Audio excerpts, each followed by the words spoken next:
Good evening, everyone. And before I go any further, please excuse the way I sound. I know that I sound really bad, but if you haven't figured out, this is Pam. And thankfully tonight I have two other co-hosts with me. I have David and I have Dawn. Hi, guys. Hello. Hi. How are you? Feeling better, I hope. You guys sound normal to me. Well, that's good. At least we sound normal to you. Who knows? I mean, I don't know if I sound normal to myself. What about you, David? Oh my gosh! So yeah, it's going to be. It's going to be. What can I say? It's going to be hard, and it's going to be easy doing this with my voice sounding like this. I just hope it doesn't go out because it's been going on and off throughout the day. So we'll have to see what happens. But we're very, very, very excited to have our show tonight and our tribute to Jeanne Cooper. What did you guys think of the tribute show that CBS and Young-and-the-Restless put on? Pam, I think I'm usually not one at a loss for words, but today was breathtaking. I was just so impressed with how CBS did the tribute from start to finish. It was very personal, and for me, and I'm sure you could say this, watching a lot of the cast that you and I have interviewed or you've interviewed, and just seeing them being themselves, talking about Jeanne Cooper, and then having had the opportunity, you and I, to interview her, that was very surreal for me. I was just like, wow, it was so touching. Is probably the best way to describe that. It what was. About you, David? And I'm sorry. Pam. It was a tearjerker. I held it in. I tried holding it in, but I held it in for a while. I cried a little. I laughed a little. I enjoyed it.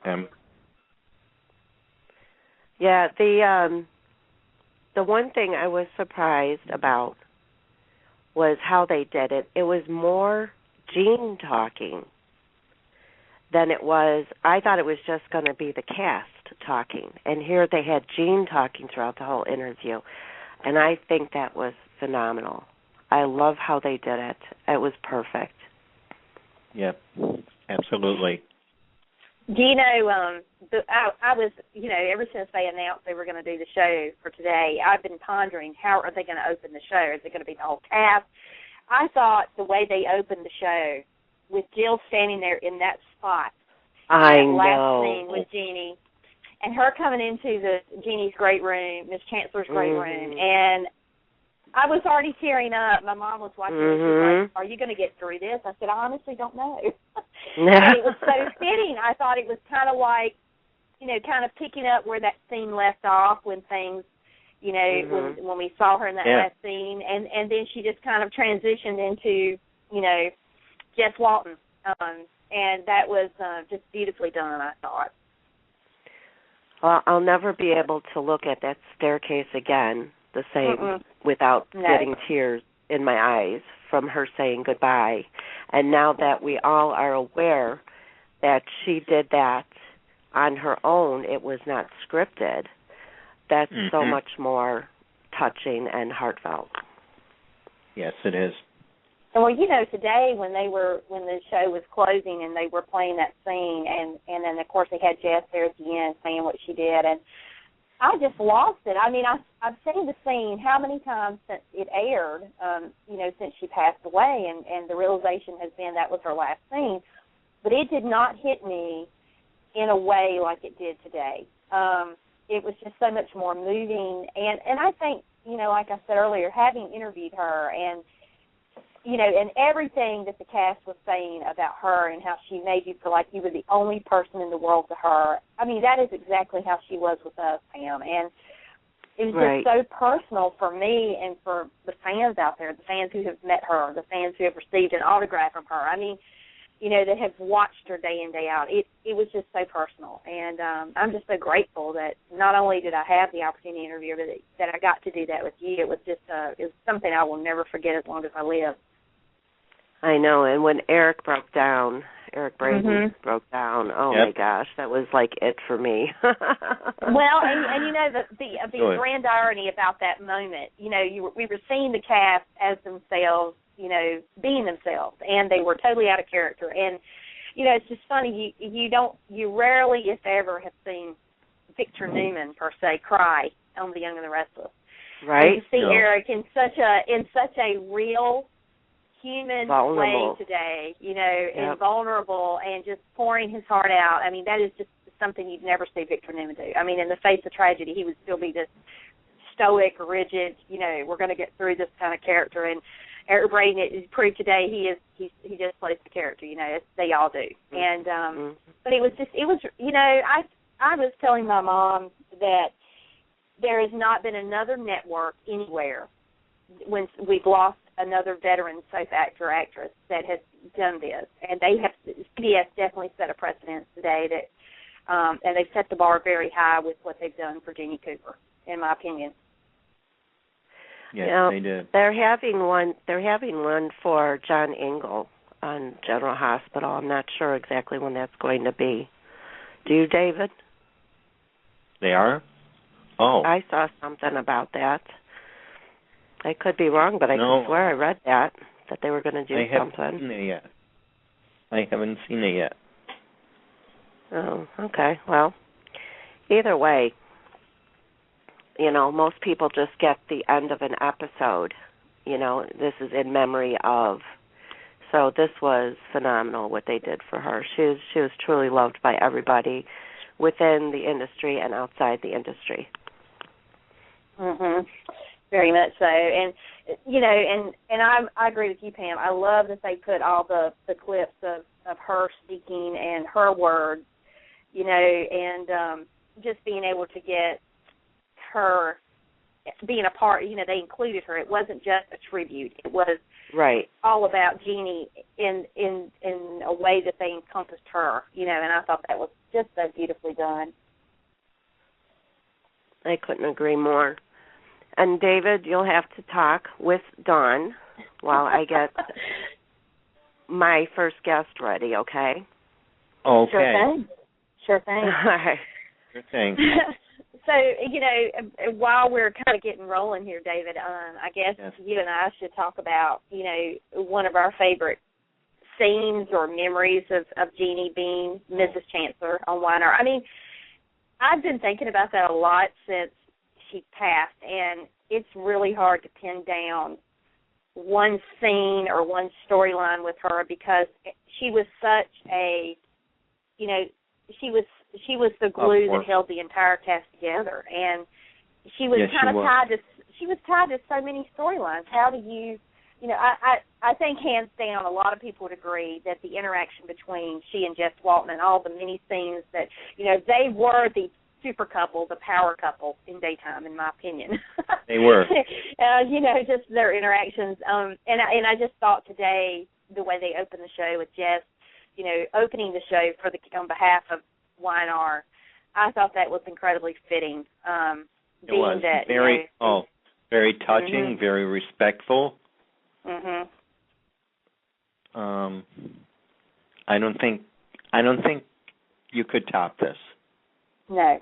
I think it would be very hard, and I think Jeannie was certainly there today, or when that was filmed, she was definitely in the presence of her spirit was there, and you know, it was just amazing to me how the cast, you know, number one, held it together as they were speaking about her, you know, and all the fond memories and the things that they said. It was just all very touching.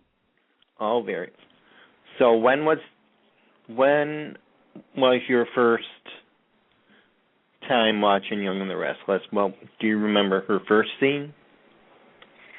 I do not remember her first scene. I remember I was in probably 8th grade, 9th grade when I started watching, when I got involved in watching the soaps, and it was during the summers because, you know, I was in school the rest of the time, and I just remember watching it every day. And the earliest scenes was just I think, probably at the tail end of the original Jill Abbott. I can't think of her name. Brenda. when she was on there, at the very tail end of her being on the show, and then Jess Walton coming along, and that's when I really started watching Y&R and getting to know the characters. But I just always remember from day one that dynamic between Jess and Jeannie was just so incredibly done. I mean, you could tell it was outside of the bounds of sheer acting, that they really pulled it off. They made it believable from the word go. And, I think soap opera fans oftentimes, you get lost in the storylines to the point that the characters are real to us. And in that instance, Jill and Catherine were real to us. You believe that in real life, and in some respects, that Jeannie and Jess may have some antagonism, which was never the case. But that's how believable it was, and that's how it came off. It's just unreal how that happened. But I was just so blown away by today and everything that the cast had to say. It was just so. I thought incredibly honorable. Every single one of them recognized the impact that Jeanne Cooper had on, not only the cast and crew of Y&R, but the fans, worldwide who came to know and love her. And, and to hear the cast members talk about going to fan events and being asked, about her. Questions about her when they're in the midst of signing autographs. How's Jeanne Cooper? What's Jeanne Cooper like? Getting the never-ending stream of questions about her, I thought was just a real testament to the person that she was. She was a television icon. She's oh my! I think I loved her the first time I saw her on. It was magic. It was back in. I started watching in '78, and it was the time that she had died. Oh, hold on. Hello. Hello. Hello. Okay, I think Pam was dialing and she didn't realize she had it live. So hopefully that was the right call. But needless to say, I have to kind of back up, because the era when I started watching was when Brock and Mac and the Fosters and the Brooks were such dominant families on Y&R, and that whole era, and and then they introduced Cricket and Danny and Nina and Ryan, and it just goes on, and then it grew from there. And Y&R is just one of those soaps that really, as the years and the decades have unfolded, we've grown along with the characters. We've watched the characters grow up. We've watched the storylines evolve. The families have evolved. And the way they've always, it's easy to understand why they've been the number one rated daytime drama for so long, year after year after year, just simply because of the mere fact that how they, introduced the respective families from Genoa City to the audience, and how the audience just came to know and love those families as if they were our neighbors or something, living down the street. And I know I know a lot of soaps do that, but there was just something magical about it, and I have to believe that the reason why it was Y&R has been so popular and has been so